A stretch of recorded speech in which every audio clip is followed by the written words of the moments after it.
All right, good afternoon. Bonjour tout le monde. My name is Wilson Miao. I'm the Member of Parliament for Richmond Centre. First and foremost, thank you for being here for this important and exciting announcement that we're going to do. Before I start, I'd like to acknowledge that we are on the unceded territory of the Musqueam Nation of the Coast Salish people. And we thank them for sharing this land with us and allowing us to work, live, and play. Today is a very exciting moment because this matters to not just British Columbian or Richmondite, but all Canadians across our nation. And I'm excited to introduce our important speakers today, Honorable Yara Sachs, Minister of Mental Health and Addiction, and also Associate Minister of Health and Member of Parliament for York Centre. We thank her. I personally thank her for all her work in the House of Commons, and this portfolio is not easy. So today's announcement really is very important to her and everyone in Parliament, because this will really help a lot of those needed help in our community. So without further ado, let us welcome Minister of Mental Health and Addiction, Honorable Yara Sachs. Thank you.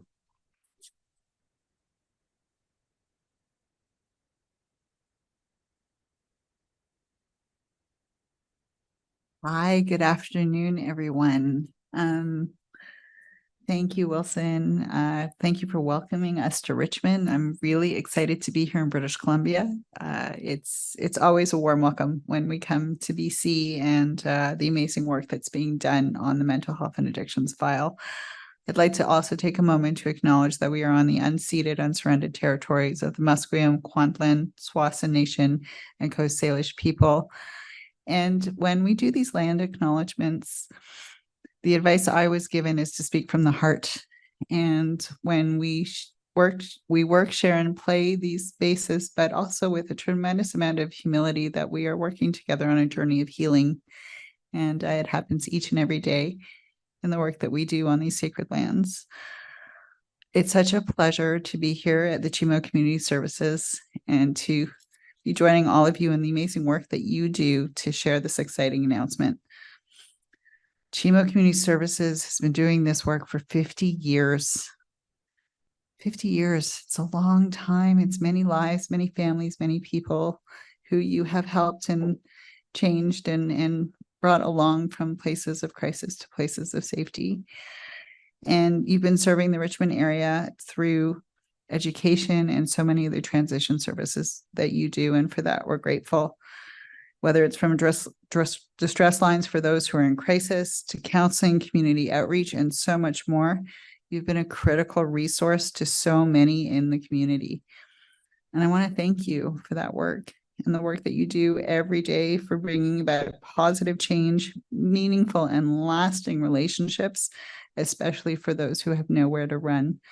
When we meet our most vulnerable where they're at and carry them to safety, we change lives. And we know that because the support of the work that you do is essential. And if we're honest, in this moment, Canadians need more of that help right now. We're facing a severe mental health crisis in this country and in many places in the world, but today we're talking about Canada. And suicide is the leading cause of premature death in our country. Every year, approximately 4,500 people in Canada die by suicide. That's about 12 people every day. And it's 12 people too many.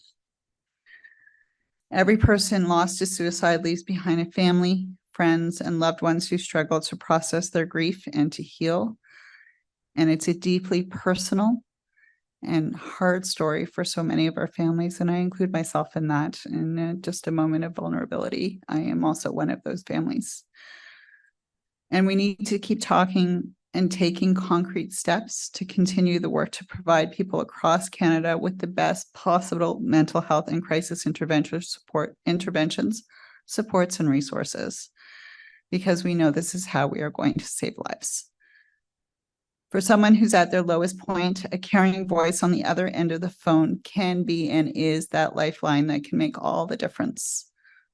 Organizations like Chimo Community Services are best placed to help respond to the different needs of those who come to them for help. There are so many different factors that impact someone's mental health and the support that they need, from unemployment and poverty to social exclusion. And as I discussed with someone from the Chimo group earlier, housing too. Distress centers and crisis lines are best placed to respond to the different needs of those who come to them for help. And you in your community are truly the experts. You know your communities, you know your neighbors, you know your families, you know your friends, and the unique needs that they have. And those differences in knowing your community really and truly matter, particularly when it comes to helping someone in crisis and building a relationship that's rooted in trust and in safety. That's why on November 30th, Canada is introducing the 988 Suicide Crisis Helpline, a new 3-digit number for suicide prevention support. The 988 service will be coordinated by the Centre for Addiction and Mental Health, also fondly known as CAMH. It will be available in English and in French, by phone and by text, 24 hours a day, 7 days a week. I want to thank the CAMH team so much for everything you have done to get us here, because we couldn't have done it without you. And I say that not only on behalf of the federal government, but the many, many, many community organizations like Chimo that are a part of this network. So the news for today. In the lead up to our big launch on November 30th, I am proud to announce that Chimo Community Services is joining the 988 network to provide local support to people in crisis right here in Richmond. I'll take a moment to explain what this means and how the team here will be a critical part of the 988 network.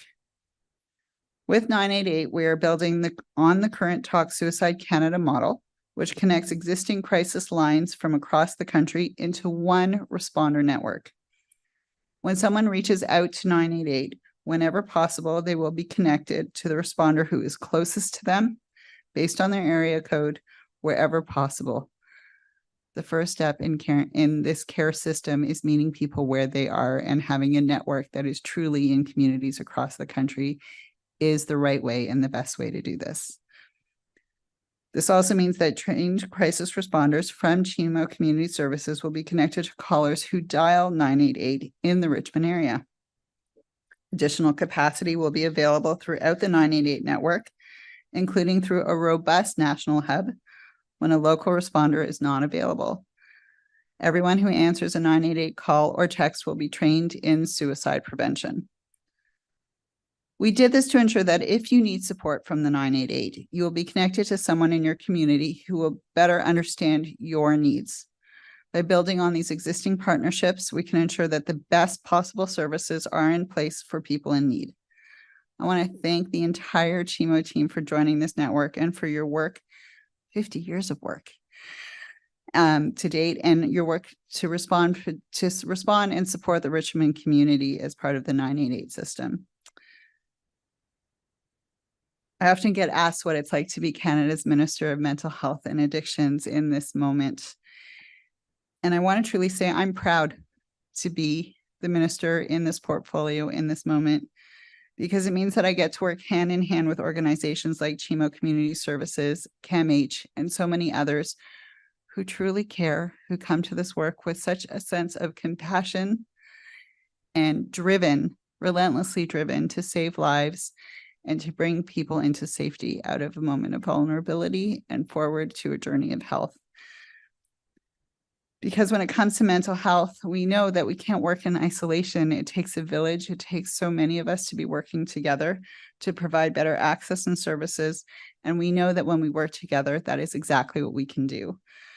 And that's why I'm confident and excited for the 988. The Suicide Crisis Helpline will be a success. We know it. I want to thank Chimo Community Services and all current and future 988 network partners. Stay tuned, there are more. And really just to thank you for the invaluable services that they provide and the dedicated work that they do. We know Canadians need this service right now. In my short time in this role, since being appointed in July, I've had the opportunity to visit crisis centers across the country and to speak to the many volunteers and responders and see their work up close. I've heard so many stories from Canadians who have sought mental health support from these centers, and for many of them, it has been the first step on the journey to mental health and wellness. And that's why we do this work, and that's why we're proud to do it and devoted to doing it every day. And I want to say something to those out there who are listening. I want you to know that if you are struggling, you are not alone. Help is available.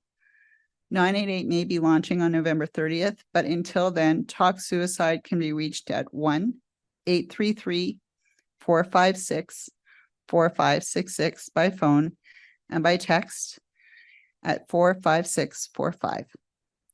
Residents of Quebec can call 1-866-277-3553 or text to 535353. There's also an option to visit suicide.ca for support by online chat. I want to thank everyone again for having us here today, because I know that together we are building a healthier, safer, really more caring future for all Canadians. It's important that when we see each other in crisis, that we show up, we embrace one another, and carry each other forward in the path to healing. Thank you so much.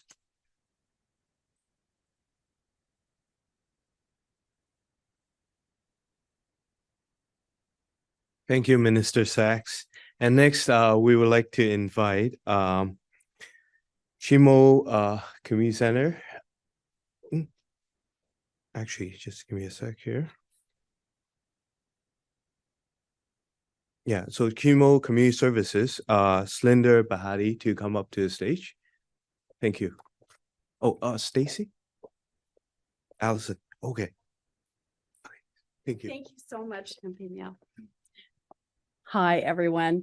I'm Dr. Allison Crawford. I'm a psychiatrist at the Centre for Addiction and Mental Health and the Chief Medical Officer for 988 and Talk Suicide Canada. So great to be here. I just learned today it's been 50 years in the making for Richmond, BC, and that's very exciting. So thank you. Thank you, Minister Sachs, and also to you, MP Miao, for being here and for supporting this very important initiative, making this announcement. Thanks also to Stacy Ashton and Slinder Bhatti. So great. Our teams have had many virtual meetings, so it's so wonderful to be together in person celebrating this. Also, of course, thanks to the entire Chimo team. It takes a great many people to make something like this happen, and we're aware of all of you and your importance to this initiative.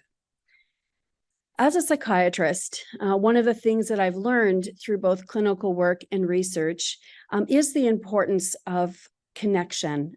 Connection support is absolutely essential to people's resilience, to their well-being.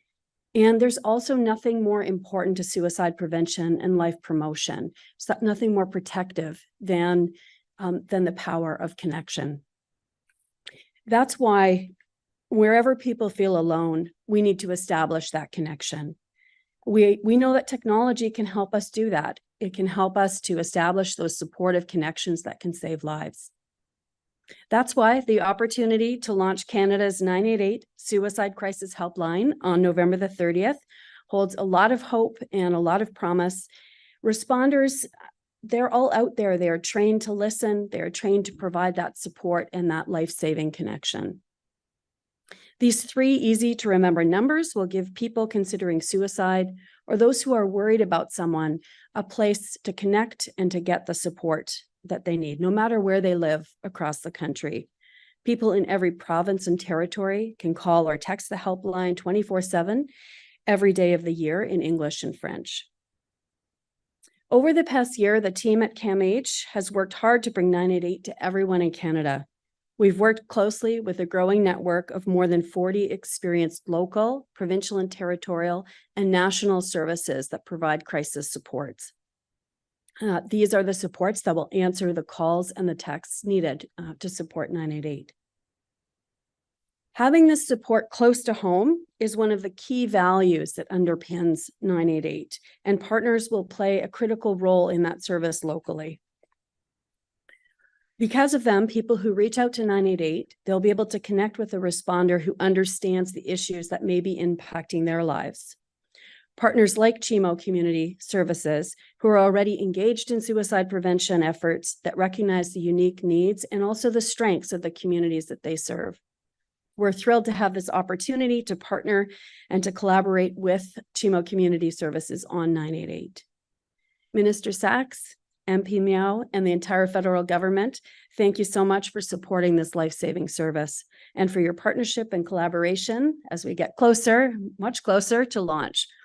I'm looking forward to continuing also the work with Chimo Community Services and our entire network of partners to improve the lives who are most in need, so that together we can work towards a world where everyone believes that life is worth living. And now Slinder Bhatti, the Executive Director of Chimo Services, will come.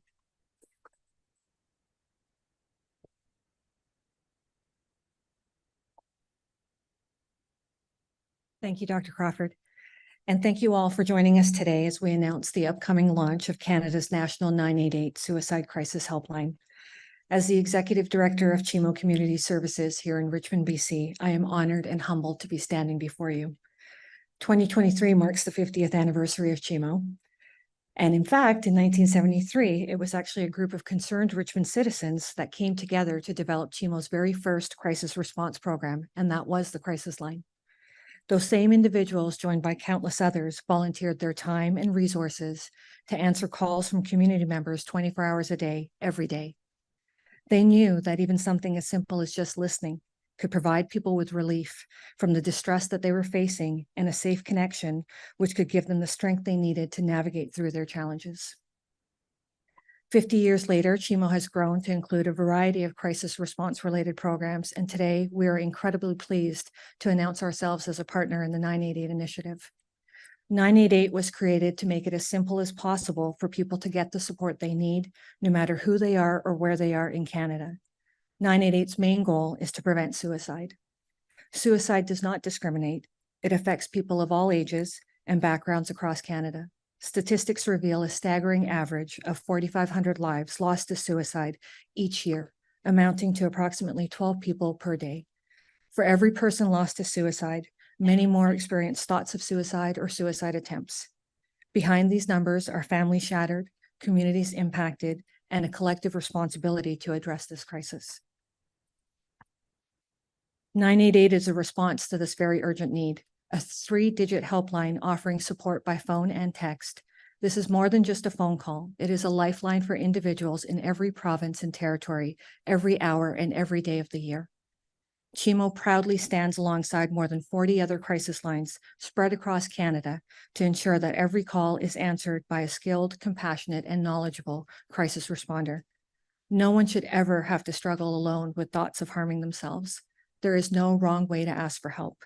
Whether you reach out to 988 or an existing local, provincial, or territorial helpline, we are united in our commitment to ensure that someone will be there to give you the support that you need when you need it. 988 is not just about averting crisis. It's about building bridges to hope, resilience, and a path to safety. Thank you, Minister Sachs, MP Miao, Dr. Crawford, and the entire CAMH team for your leadership, guidance, and support of this very critical resource. Thank you. And now I'd like to introduce my colleague, Stacy Ashton, Executive Director of the Vancouver Crisis Centre and Chair of the Provincial Crisis Line.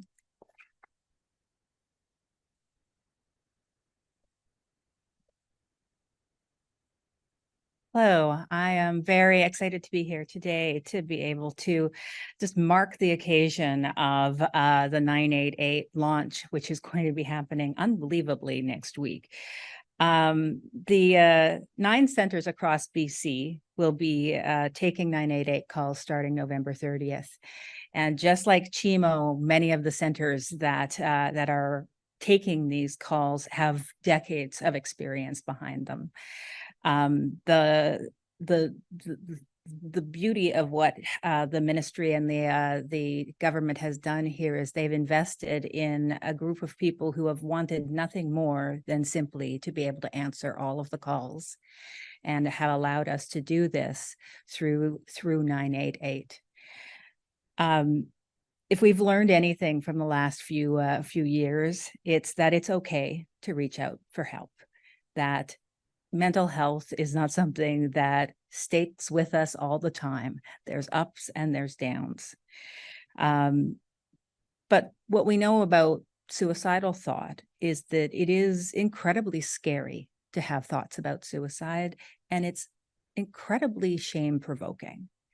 So the hardest thing about having suicidal thoughts is being alone with those thoughts. But the other hardest thing is talking about those thoughts. The beauty of what 988 offers is a place where you don't have to be afraid to talk about suicide. Talking about suicide is really talking about the things that make us want to live and the things that make us want to die. And the beauty of talking through those feelings and emotions is that you can get through that perfect storm of emotion and circumstance and find light on the other side. And that's what we will be doing when we start answering 988 on November 30th. We'll be continuing the work we have done for decades and decades with an easy to remember number that is open for everyone to use. Thank you.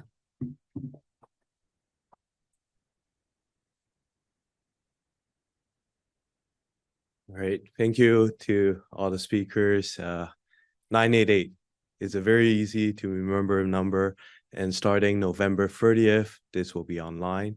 And to those who are watching this, please share this number out to your community, and make sure for those who needed help, we're here for all of you. And up next, we'll do our Q&A, and we'll have Mark to lead us here. Thank you very much. And this concludes today's announcement. Thank you.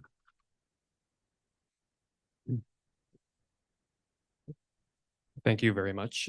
We actually have no questions from media here in the room, so we'll go straight to the Zoom. Nous n'avons aucune question des médias ici dans la salle. Alors, on va procéder directement au Zoom. Corey, over to you, please.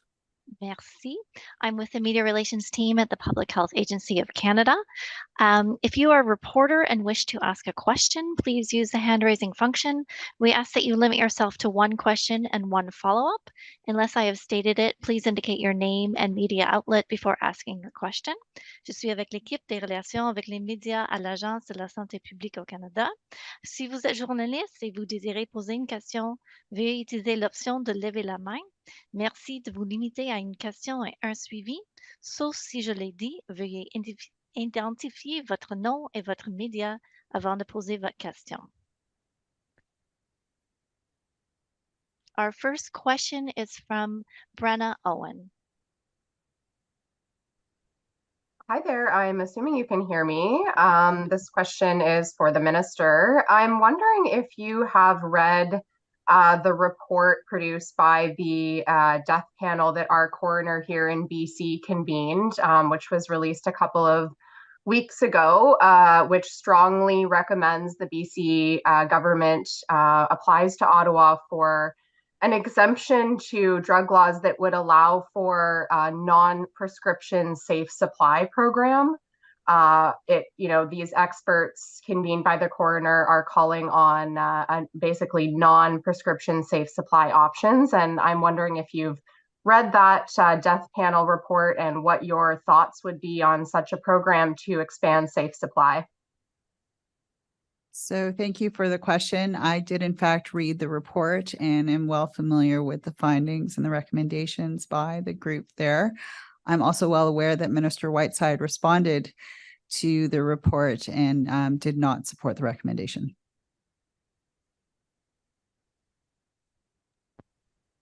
Okay, I'm assuming I'm okay to go ahead with my follow-up. I am wondering though, I did hear your remarks, your keynote remarks, and you mentioned relying on evidence and working together. And, this is, our coroner has said she stands by the evidence presented in that panel. So if the BC government has said it's not going to go ahead with that application, what can the federal government do to perhaps explore suggestions like the ones outlined by these experts around non-prescription safe supply?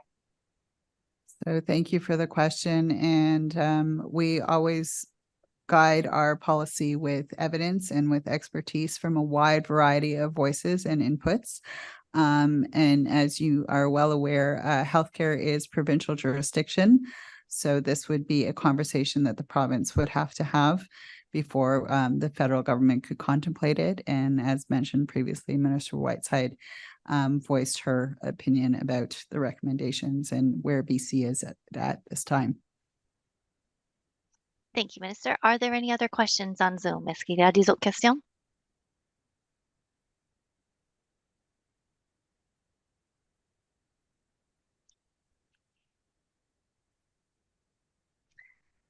Cindy Harnett, could you please state your media before you start your question? Thank you.